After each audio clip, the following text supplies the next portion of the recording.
The Last Outlaw Philosopher's Survival Logic by K. Brad Barfield, as told by Uncle Ernest of Pines.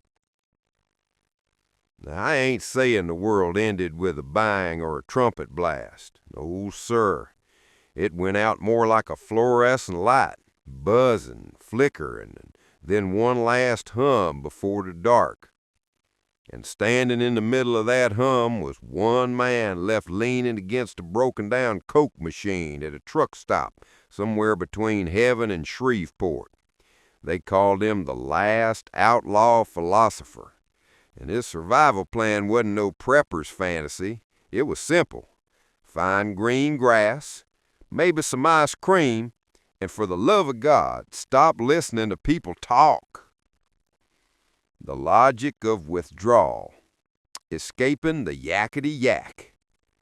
He told me once, "Ernest, people don't talk no more. They just worry out loud and wait for somebody to clap."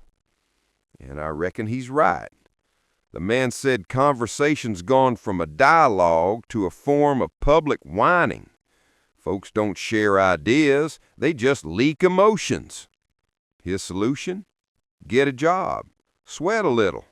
Be too tired to run your mouth. See, the outlaw philosopher believes that most of our problems started when we quit working with our hands. He said idle thumbs make idle brains, and idle brains start complaining. Working, eating, sleeping, or fucking, that's all you got to do to stay sane. Now, I don't know if that's a Bible verse, but it's close enough to gospel for me. He walked off from society the same way a man puts down a broken radio. Too much static, not enough song. He called it mental hygiene. Quit the yakety yak crowd, let the noise die off, and get back to the silence where you can hear your own mind clicking. Primal competence and caloric clarity. Now this man, he wasn't no survivalist influencer.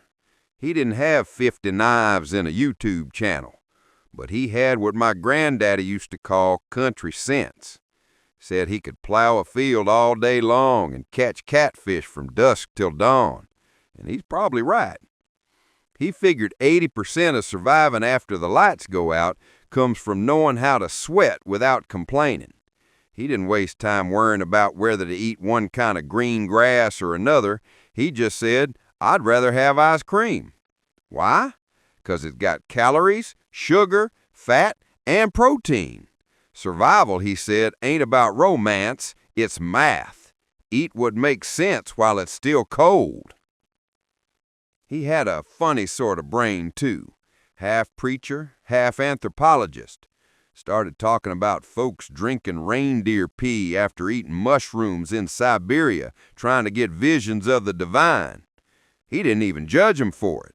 He said, hell, somebody had to figure that out. Somebody took a risk. That's science with consequences. The survival logic of framing and fantasy. The outlaw philosopher said the secret to surviving ain't what you do with your hands, but what you do with your head. He said, reality is just a story you pick and stick to. You can frame it any way you want to. Every night before sleep, he'd drift into what he called his build-up thing, a private fantasy that worked like medicine. In his head, he'd build a world, piece by piece, a rock cave with electric lights, a hidden time-travel base camp, maybe a woman who'd give up her whole life just to be there with him. Now, most folks would call that daydreaming, but he said it's survival, his nervous system's way of hitting the reset button. A homemade sedative, no pills required. He said, it's not escapism, it's architecture. I build calm. And I believe him. That man's imagination was better than morphine. The outlaw's mastery of emotional chemistry. The man knew his chemistry, too. Said humans are just bags of hormones playing puppet. He called love the oxytocin trap, that chemical hug that tricks you into thinking you belong somewhere. A few Roman fingers and your brain gets rewired. He talked like a fella who'd paid child support and tuition on the same day and lived to tell it. He wasn't bitter, though, just adjusted. Scar tissue is the body remembering to protect itself, he said. After enough heartbreak, he'd built a hide as thick as a pine knot. Hard as fuck, he said. Hard enough to keep the wolves out, but still soft enough to notice the moon. He'd once dreamed of joining the Quapaw tribe, said he'd fit right in. .com, bitches. That was his humor.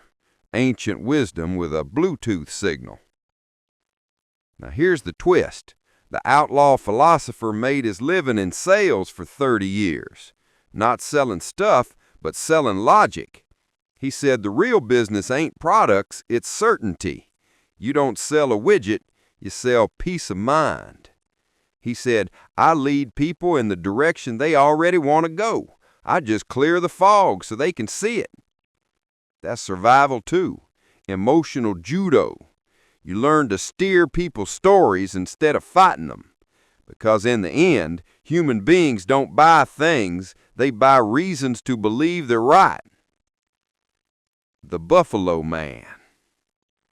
By the time I met him, the outlaw philosopher had boiled life down to a system of pure function. He lived by smell, instinct, and timing. He said, ain't no mystery to survival, it's just making fewer dumb decisions than yesterday. He called himself the Buffalo Man, the last one still roaming, smelling faintly of cocoa butter, thinking too much, and waiting for the world to quiet down. He said he'd rather be alone in truth than crowded in delusion. And I reckon that's what made him dangerous and holy and a little bit crazy. He'd stripped life to its bare bones. No fancy morals, no grand destiny, just a body, a brain, and a choice. And when I asked him how he kept going after everybody else gave up, he grinned that tired grin and said, Ernest, I ain't surviving, I'm just refusing to die stupid. And that, my friends, may be the truest outlaw logic ever uttered under a flickering gas station light.